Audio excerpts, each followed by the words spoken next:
দেখা হয়ে যায় আবারও, দেখা হয়েই যায় সেই মানুষটার সাথে যাকে আমরা আর কখনোই দেখতে চাই না। কতটা ঠিক বললাম জানি না, তবে আমাদের অনেকের ব্যক্তিগত জীবনে এমন একজন মানুষ থাকে যার সাথে চাই না আর কখনো দেখা হোক। শত্রু বা অপছন্দের কারোর সঙ্গে দেখা হয়ে গেলেও বোধহয় অতটা কিছু যায় আসে না, কিন্তু মানুষ যাকে একসময় তার জীবনের সবটা অধিকার দিয়ে ফেলেছিল, আমি সেই মানুষটার কথাই বলছি।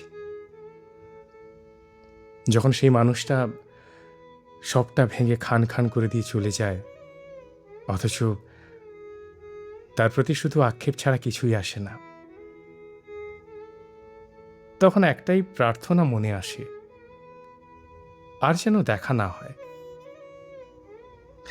কিন্তু কিন্তু জগতের নিয়ম ভারী অদ্ভুত, আবারও দেখা হয়ে যায়। আর সব থেকে আশ্চর্যের বিষয় কি বলুন তো, যখন দেখা হয় সেই মানুষটার সাথে থাকে আরেকটা অপরিচিত মুখ, যাকে আপনার সমস্ত জীবন বানিয়ে ফেলেছিলেন, তার জীবনে অন্য কেউ। বুকটা অজান্তেই ভারী হয়।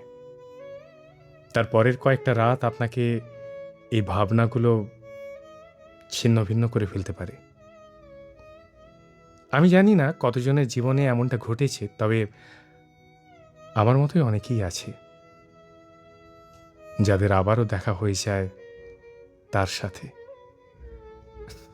তাই তো কবি নীরেন্দ্রনাথ চক্রবর্তী মহাশয় লিখেছিলেন,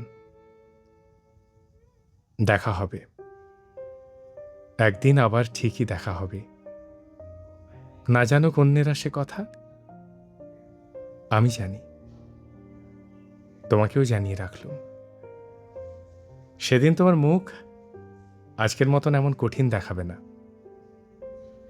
ভ্রুভঙ্গিতে থাকবে না ক্রোধের চিহ্ন, চোখে ঝরবে জলধারা, হাতে হাত রাখার উৎসবে। দেখা হবে, আবার একদিন দেখা হবে।